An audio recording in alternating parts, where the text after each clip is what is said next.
Okay, so this is our special reading 3823, 3824, and 3825. Gamit tayo ng tarot. Tignan natin kung ano ba yung mga factors na kailangan natin baguhin, ayusin, paghandaan, at ma-enjoy sa pagtanda po natin. Okay. Tignan natin at kukuha tayo dito ng 3. Sa gustong mag-book ng full private reading, message lang po kayo, comment kayo. Andyan po sa ibaba ng profile picture ko, yung mga links at saka contact details. Una, Queen of Coins, Queen of Pentacles. Pangalawa, Five of Swords, sabi ko na nga ba. And pangatlo, that's the Ace of Swords. Okay. So, kasi, no, yung kailangan mong i-master una dito sa daily episode natin, ang lumabas dito is the Queen of Coins, Queen of Pentacles. Ibig sabihin nito, ang katapat ng Queen of Pentacles is ito yung dapat maging mature ka, maging practical ka, para maging successful ka. Yan yung i-master mo. And then, dito naman sa vision ng daily episode, yung lumalabas kasi dito is yung Five of Swords. So, ibig sabihin, ito yung mga problema mo. Lumalabas dito yung bill. Ito, bill. Yan, may bill. Lumalabas yung mga bills, expenses. Kailangan mong tanggapin at isurrender sa sarili mo na may mga bagay na hindi mo talaga kayang bayaran, may mga bagay na hindi mo kayang mabili, no? Pero hindi naman sinasabi na hindi mo mabibili yan hanggang kailan. Meron lang talagang punto sa buhay mo na hindi pa panahon. So kailangan mo pa talaga i-master ang buhay mo, ayusin ang sarili mo bago mo matupad ang lahat-lahat ng vision mo sa buhay. And then yung Ace of Swords naman dito, kung kailan mo matatanggap yung freedom mo, ibig sabihin gumawa ka ng isang big leap sa buhay mo na magkaroon ka ng panibagong idea, panibagong pamamaraan.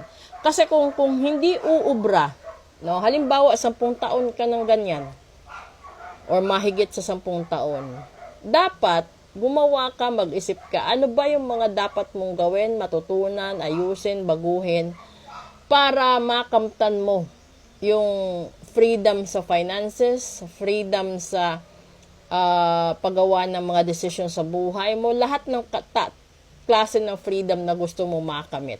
Kasi, hindi mo mababago ang sarili mo kung hindi ka handa na lumabas sa comfort zone. Ito yung bagay na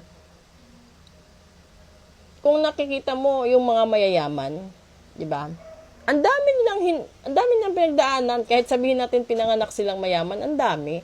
Hindi lang siguro nakikita sa lahat, pero when it comes to legal case, ang dami nilang nagawang nasagupa na mas malakas pa sa kanila, na minsan, mas pinili nilang maging matahimik para hindi na lumaki ang gulo.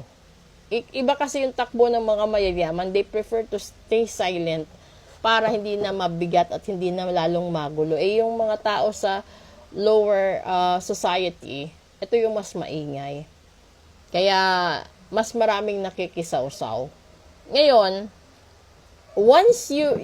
ito kasi dito sa Five of Swords, ito kasi yung punto na, kapag nasa punto ka na hirap ka na, pagod ka na, ang dami mo ng sakit, di ba? Magtaka ka. Kasi kahit siguro sabihin natin hindi ka naniniwala sa manghuhula, di ka naniniwala sa barang kulam at sumpa, kung pabalik-balik ka naman sa ospital at pabalik-balik yung sakit mo kahit binibili mo na lang lahat ng mamahaling gamot at ginagawa mo yung lahat ng mamahaling procedure, walang magagawa yun kapag yung nagbigay sa'yo ng sakit is barang. So paulit-ulit lang yan sa sakit. Pero ang tandaan mo, na barang ka dahil sa baka hindi ka nagbayad ng utang. Baka may na-trespass ikaw na relasyon. Baka may mga kumpanya kang siniraan. or may mga tao kang ipinahiya sa social media, posible na may ninakaw ka, posible na may mga bagay na against the law, hindi lang sa law ng tao kundi sa law ng Diyos, 'di ba? So, ganyan talaga 'yon. So, pero kung ito naman ay talagang natural base, kung sasabihin mong hindi ka nakapagtapos, hindi naman din yun hindrance para hindi ka gumawa ng panibagong ideas. Kasi matalino ang lahat ng tao. Minsan nga lang may pagka-lazy ito para gamitin niya. Yung iba nga sa sobrang talino, ginamit na sa panluloko, di ba? So, ngayon, yung gagawin ninyo at balikan ninyo, kailangan yung matuto kung gusto niyong magtagumpay. At kailangan yung mag-give in at give way kung gusto niyo rin ng freedom. Kasi, yung Diyos, di ba, tignan mo, pinakalma lang niya sarili niya para hindi niya ano yung sarili, tawag dito, hindi niya ma-drag yung self niya doon sa level ng taong nangungut siya sa kanya. Kasi 'di ba doon sa Biblia may mga kwento na hinahamon pa siya ng ibang tao. Sige nga kung ikaw yung Diyos, gumawa ka ng milagro. Sige nga kung totoo ka, ganito ganyan. Ganon din dito sa TikTok. Maraming ganyan. Na sige nga kung totoo kang manghuhula, hulaan mo pang ilan ako. Sige nga kung totoo kang manghuhula, sabihin mo ganito, 'di ba?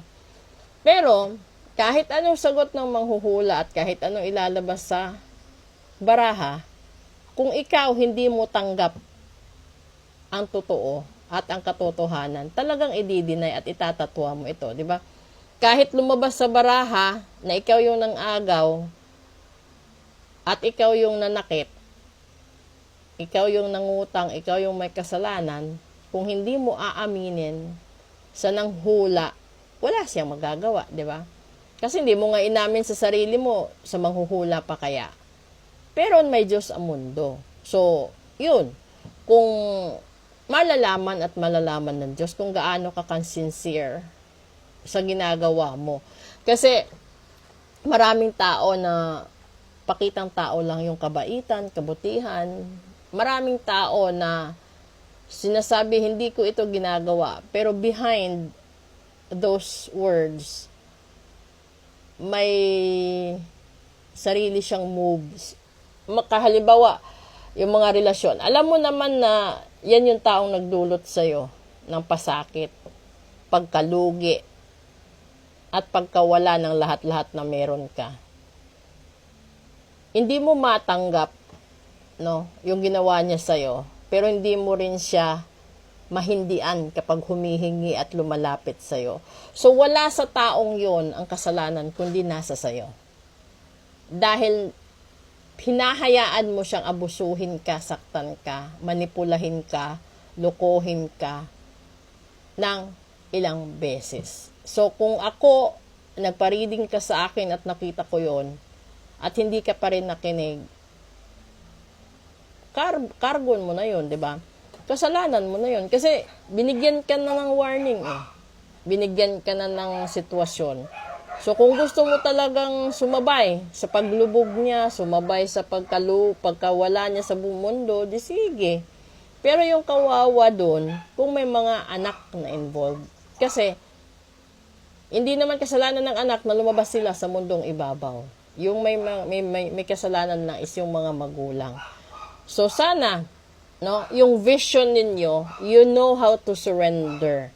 Kasi wala namang namamatay sa pag-surrender ng kasalanan niya sa mata ng tao at sa mata ng Diyos. Maliban na lang talaga kung yung nagpabarang sa inyo is may utang kayo, may pinatay kayo. Kasi ganun yun, kapag may pinatay ka, buhay din yung kapalit. Kapag may inutangan ka at utangan, mai-scam ka. Kasi yun yung karma mo eh. May mga ganun talaga. Depende. Pero kung yung inutangan mo is katulad ko at hindi mo binayaran, mas digital ang karma. Okay? So, proceed tayo sa English episode. Maraming salamat po sa inyo lahat. At kung gusto niyo pong magpa-reading, tingnan niyo lang po yung link sa ibaba ng profile picture ko. andyan po lahat ng contact details. Maraming salamat po.